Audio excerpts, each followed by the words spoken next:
Brian Kwanten is stripping down only for me. Well, Terry, it is for Bon Ton's 2012 Mambo campaign. Shh, just go with it. We're in Venice Beach, California. As you can see, it's a terrible day outside. And we are in the process of shooting the 2012 collection for Mambo, the spring collection. So before you were asked to do this campaign, were you a fan of Mambo? Yeah, Mambo is actually made and has been made in the small little town called Manly, where I grew up. I've been to Manly. You've been to Manly? Been to Manly. Then you would have seen Mambo, I guarantee it. You would have seen Mambo. It's a very sort of, as you can see, very sort of colourful, out-of-the-box design. Like surfwear. Yeah. But it's the kind of surfwear that you can sort of tell that it's the Mambo design. It's a very sort of iconic brand in Australia, and now it's sort of launching here in the US. Yeah, look, we're on the beach. We're pretty much getting the best of what Venice Beach has to offer. There's some great sort of graffiti walls that we've utilised, all the local characters. And you brought this along with you? Yeah, my bedroom. It's my bedroom, my bike, all sorts of things. This sort of environment very much encapsulates sort of the Mambo mood and flavour. You know, it's all about sort of bringing a sense of humour to fashion. I feel like too many sort of fashionistas take themselves far too seriously, as do some actors, which we won't sort of mention names. Oh, no, let's. Who are you thinking? It's far more fun when you mention names. No. You're actually designing for Mambo as well. I'm designing a couple of T-shirts for them, yeah. Called the sort of the Kwanten collection, or qUick Kwanten. We're sort of narrowing it down as to what exactly we're going to call it. But yeah, it's sort of, I guess the basic premise of the idea is the fact that I'm anchored to Australia, but now my roots are sort of here. So it's there's that kind of staying true to who you are, but then at the same time being open to new discoveries. Where can we find Mambo then? In all of the Bon Ton stores? All the Bon Ton stores, and obviously online too at bonton.com. Yeah, and I mean they're in over 250 stores, so you can and in over 23 states. So they'll be somewhere near you, and if not, at the press of a button.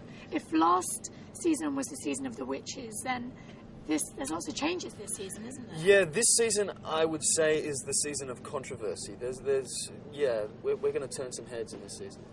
I like the way you say that, like you've never turned heads before. Well, maybe we're going to pull them back to where they were, and then some. Even more so. Yeah. If we cracked open the door before, now we've smashed it down. You're going for it. Yeah. And there's 3 main new characters that are coming onto the show, right? Is that right? Yeah. Geez, you've really done your research. I did a little bit of research. Just a little bit. So tell me about these, because one of them is a kid, right? Yeah. Look, we've got a few, and I've actually been sworn to secrecy.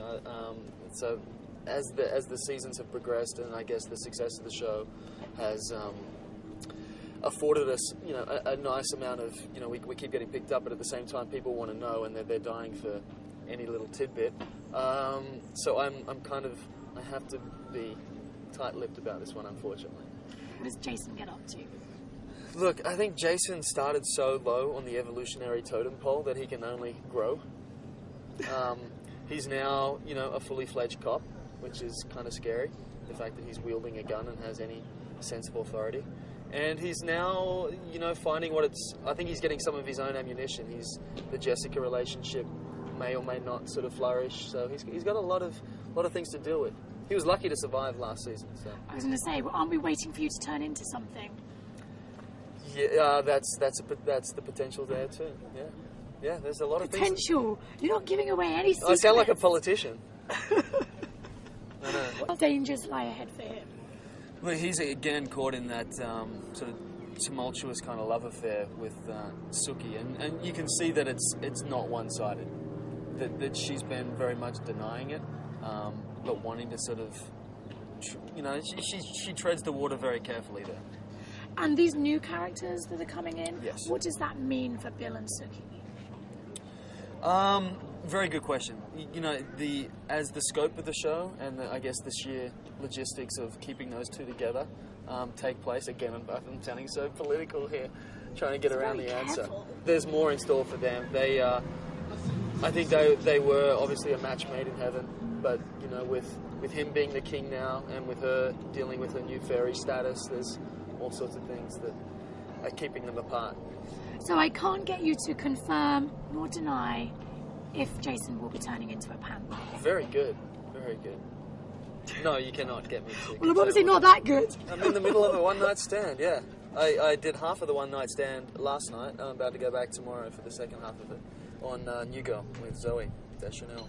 Yeah. And Zoe's great. She's a lot of fun, isn't she? She's a vivacious, energetic, lovely human being. Yeah, I couldn't speak more highly of her. She was very accommodating to you know, like a new soul coming onto her set. She was very, very sweet. And did you have to get time off from True Blood, or you weren't filming at that particular? No, it actually just sort of worked out perfectly with the schedule. I had that sort of those 2 days off, so they, you know, Perfect the powers that timing. be figured it out.